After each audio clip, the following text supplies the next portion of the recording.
So yung mga lods sa hindi magandang araw natin ngayon kasi tumawag sa akin yung nanay ko. Tatlo kong kapatid hindi na raw mag-aaral, magtatrabaho na raw kasi nadidili na rin kasi yung padala ko sa kanila. Hirap talaga dun sa probinsya, sobra. Kaya noon pa man, hindi naman sa ayaw ko ng maraming kapatid. Talagang kontra ako doon sa magulang ko dati. Nasa sobrang dami namin. Hindi na mabigyan ng edukasyon baga yung iba. Kaya ko. Wala nang pinag-aralan. Hirap din pala ng desisyon na yung pinag-aaral mo ihinto na. Dahil wala ka nang ibibigay.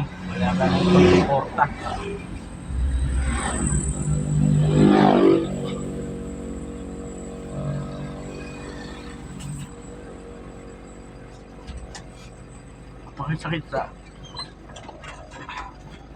Napakasakit sa kalooban ko dahil para bang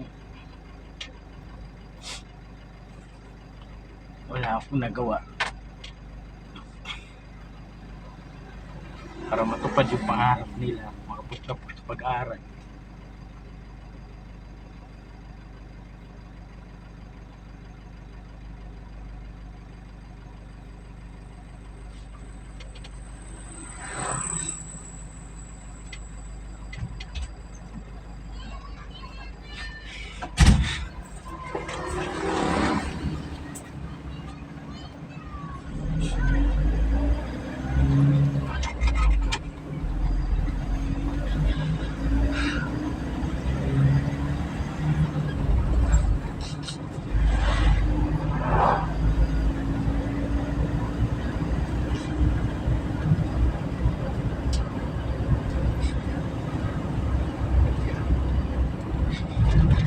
Hindi ako galit.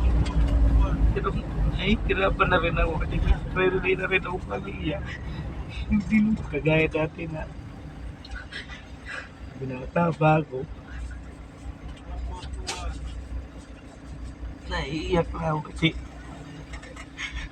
yung bunso namin kapatid na 15 years old gusto na rin magtrabaho nang natulong sa pasok ng katulong.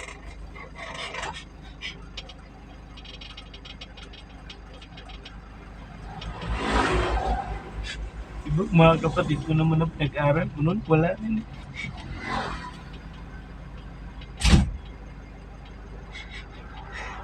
Hindi rin naman nila ako tinutulungan.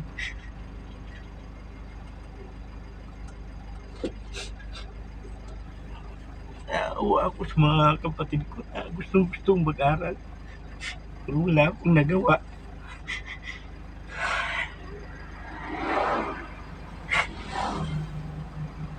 Lisisi ko sarili ko mga lods kasi nangako kasi ako sa kanila nung pag-aaralin ko sila at kaya ko. Pero ngayon talaga hindi ko na kaya.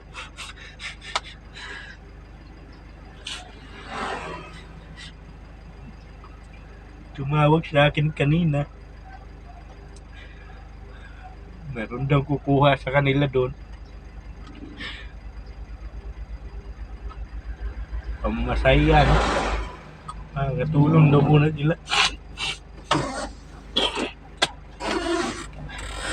Ramdam ko kasi mga lods na yung maging isang kasambahay na kasi ako bago ako naging driver, sumamba ako dito sa Maynila. Naging katulong din ako, nagbantay din ako ng mga bata. Kambal. All around, kahit ako lalaki, naglalaba, nagluluto, bantay bata. Kaya ramdam ko yung hirap kung paano.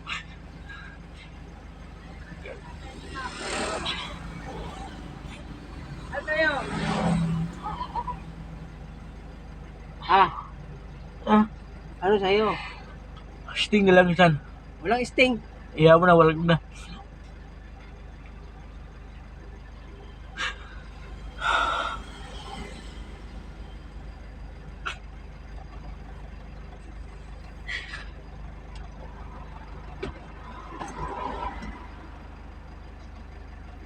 napakahirap na rep talaga sa kalooban ko talaga.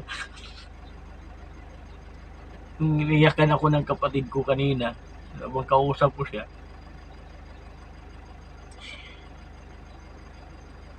sabi ko kahit yung bunso na lang namin, magtapos man lang kahit high school.